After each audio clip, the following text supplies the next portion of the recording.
last night in Pakistan, it was 2 a.m. in the morning when the information minister came out and did a broadcast to its citizens in Pakistan saying that they have insider information or intelligence telling them that India is going to strike them within the next 24 hours to 36 hours.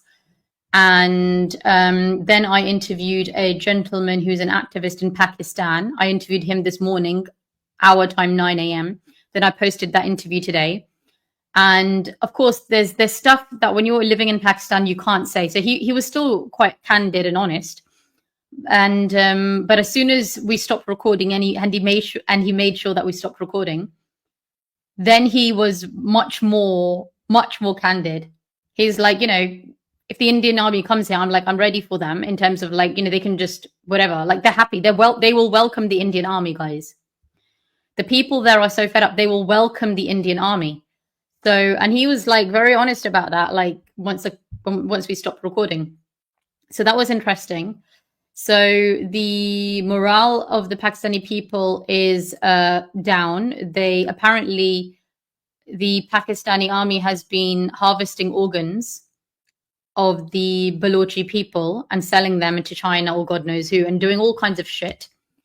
And if you guys think this has nothing to do with you guys, these Pakistani generals, because they're afraid of India attacking any moment, they are sending their children, and they themselves are fleeing to the UK and America and everywhere else.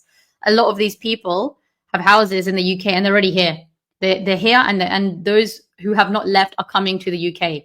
So these corrupt politicians from Pakistan and army generals, these people, instead of saving their country and defending the country, apparently they're coming to the UK and whoever else is taking them. So the problem, what I see is, of course, India versus Pakistan, anything happens outside of UK will impact the UK because we've housed immigrants from all over the world. Now, we're all being, emotionally affected by images on our TV, which, really have nothing to do with us. We're all being played. And people in the UK, the UK is special because most countries in the world, they have citizens of different ethnicity, but they either all wear a national dress or they all conform to the national identity. But in the UK, we have something called multiculturalism, where the system actually promotes diversity. It promotes different groups, so it's really very problematic, for us as the average person in the West to speak about what's happening between India and Pakistan. I think it's best just to say to India and Pakistan, deal with it yourselves. I know, but the thing is, it's not about just saying deal with it yourselves, because those people, especially the people in Pakistan, the rich politicians and those people, they're coming here. They already have houses here. They're already sending their children here. And if you think there's a massive Pakistani population, immigrant population, and they're not going to say anything or do anything if it kicks off, and that's what I'm concerned about personally, that they can get aggressive. These kind of things, even when there's cricket or something, people go crazy, for God's sake. If there's a war and attacks, and then, you saw what happened with Palestinians, right? People saw dead bodies and stuff, and that made them crazy, started protesting. And I appreciate, emotions can be high. Now, if that would happen to their own people, the Pakistani people, I'm just thinking about that kind of impact. Can I just bring in Hasan Imam? And I'm going to unmute you. Can you please unmute yourself? You are from a Bangladeshi background. What's your take? Yeah, can you hear me? Yes. So peace, salam, shalom to everyone who's watching and who will be watching the video. So my take is that whether we are Muslims or Hindus here in the UK, we have to find common ground. We have to unite. There's absolutely no reason for the politics in the subcontinent to spill over into the UK and for us to be manipulated like puppets by what's happening over there. It's the other way around. We are the ones who should influence and call for peace. If war breaks out, I hope it doesn't. And I have a very strong feeling about opinion about this, because I was very vocal about the Israel-Palestine fighting, the war that ensued after the 7th October attacks, and I was very proactive. I engaged in positive dialogue with a rabbi, in fact, two dialogues on how Jews and Muslims can find common ground and unite so that we can find peace in the Middle East. There is a lot that Hindus and Muslims can unite on, whether it's belief, it's the culture, etc. So we have to do what we can as British Hindus, British Muslims, to mitigate some of the spillover that is going to take place. And yes, I am from Bangladesh originally, and yes, India did actually help liberate Bangladesh when the Pakistan army was oppressing the East Pakistanis, the Bengalis, at that time. And final point is that I do disagree with Brother Mohammed Hijab's latest post on YouTube, who commented on this schism that's taking place. And what he said was that Indian Muslims to side with Kashmir. They cannot side with India, because if they do side with India, if war breaks out, then this is an act of disbelief. So whilst I do respect Mohammed Hijab in many things he's done for the Dawah, and of course the controversies over the last 2 weeks, that's not good, I profoundly disagree with his interpretation that Indian Muslims should not side with India or should not be loyal to India. That is wrong. As British Muslims or Hindus, we should be loyal to Britain, if Britain is attacked. And I would expect Pakistani Hindus, there are Hindu minorities in Pakistan, would be loyal to Pakistan. So to use Mohammed Hijab's logic, if Muslims should unite against India, then maybe the Hindus in Pakistan should unite with the Hindu brothers in India against Pakistan, which is nonsense, absolute nonsense. So let's call And I for think that's the point, unity. isn't it? This Let's be man just good spreads Muslims, good hatred. All Hindus, he does, and is set an spread example. hatred. But I think that's the point, isn't it? This man just spreads hatred all the time. And there are minorities in Pakistan as well, like Hindus and Christians, which I don't think is going to work out well for them either. Because they're in the minority. Like, so the Muslims in India is 20% population. Umesh will correct me. Whereas the minorities in Pakistan are like, I don't know what the percentage is, very small. Hi, Umesh. You are a guest that comes on my Hindi Urdu channel. So, of course, I'm very grateful that you've Mary. Keep it out of the UK, go back to Pakistan and India and fight.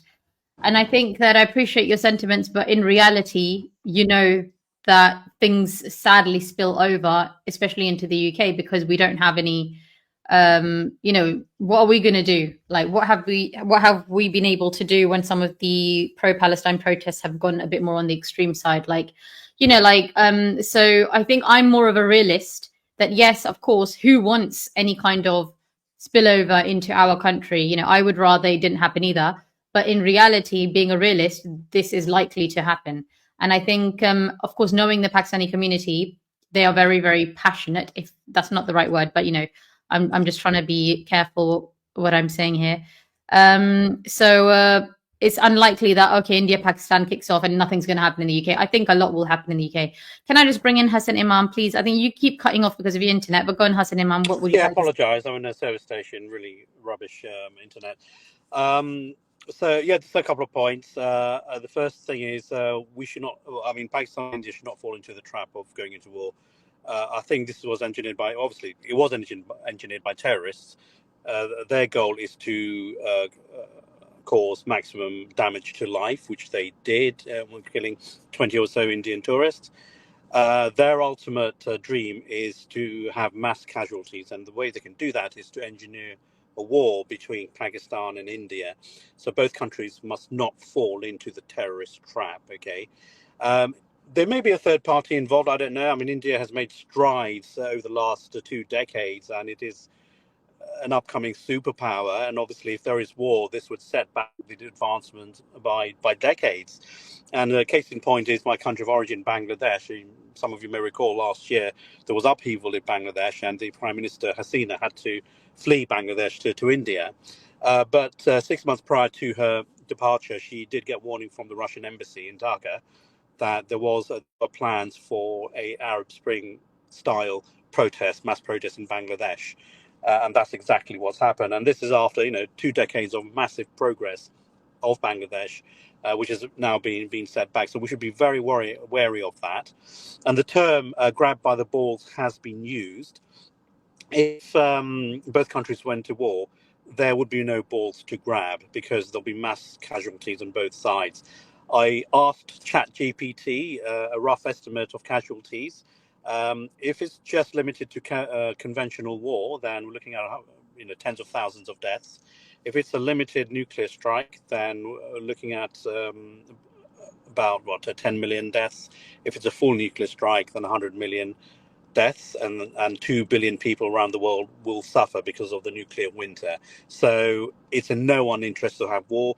I want to see more unity messages. So I hope that our Hindu guests that come on, and I hope Pakistani guests do come on as well. And I want to see more unity messages. What is the solution? Okay, so let's unite as far as Muslims and Hindus here and Sikhs here in England. Let us unite on commonalities and let us call for peace.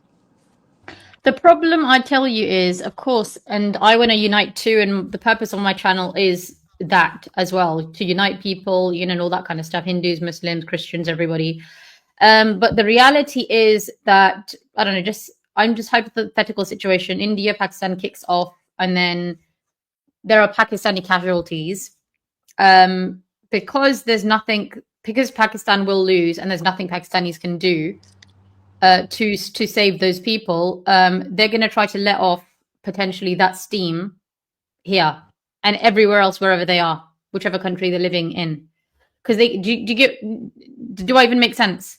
They're not going to be able to save their brothers in Pakistan, and they can't do it India any damage as such. So I feel like they may potentially then, some of these people, the extremists, will try to let off steam in UK. And can I just read out one comment before I go to you? Someone said, Chris said, Birmingham will become a war zone, India, Pakistan. Go on. Yeah, extremists will obviously stir the pot because extremists want to see, they want to cause division as well. So that's what's going to happen. And I think one of your commentators said, look, this is Britain. We don't want to import all these problems. So just go back. Let's not forget that the problem with Kashmir was an unfinished project left by the British administration. So we should not fall into the trap. Okay, so the British caused this problem. That's fine, but let's not blame the British. It's down to Pakistanis, Indians, Bangladeshis, whoever, to solve the problem. And unfortunately, the last 70 years or so, we've fallen into this trap of adversarial politics because of the unfinished project, my Lord Mountbatten. Let's not fall into another hole left by the terrorists who really want to see war. And if there is war, there are no winners here. Mm-hmm. Yeah, I agree with that. Go on, DAH, and then I'll come to Dudinator. Yeah, I would just say, let's also recognize that Pakistanis and Indians who are born and bred in the UK are not the same as Indians and Pakistanis who live in India and Pakistan. Okay, I'm an Englishman. I've lived in the Gulf. I've had the whole experience.